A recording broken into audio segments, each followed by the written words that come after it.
السلام علیکم ورحمۃ اللہ وبرکاتہ نحمده ونصلی علی رسوله الکریم اما بعد فاعوذ باللہ من الشیطان الرجیم بسم اللہ الرحمن الرحیم ان اللہ وملائکته یصلون علی النبی یا ایھا الذین آمنوا صلوا علیہ وسلموا تسلیما اللہم صلی علی سیدنا شفیعنا حبیبنا مولانا محمد وبارک وسلم صلاۃ و سلام علیک یا رسول اللہ صلی اللہ تعالی علیہ وسلم۔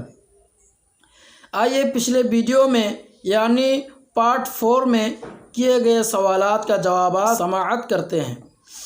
پہلا سوال ہم نے آپ سے یہ کیا تھا، وضو میں کن اعضاء کو دھونا فرض ہے، لازم و ضروری ہے؟ یعنی ان اعضاء کو نہ دھونے سے آپ کا وضو ہی نہیں ہوگا۔ تو اس کا جواب یہ ہے کہ وضو میں 4 چیزیں فرض ہے، 4 ایسے اعضاء ہیں جن کو دھونا لازم و ضروری ہے، کمپلسری ہے۔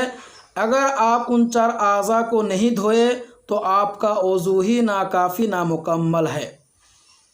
پہلا عضو یہ ہے پورے چہرے کو دھونا، دوسرا دونوں ہاتھوں کو کوہنیوں سمیت دھونا، تیسرا دونوں پاؤں کو ٹخنوں سمیت دھونا، چوتھا مقدار ناسیہ، چوتھائی سر کا مسح کرنا۔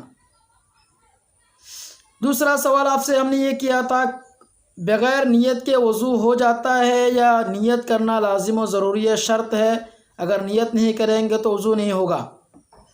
تو اس کا جواب یہ ہے کہ بغیر نیت سے بھی وضو ہو جاتا ہے۔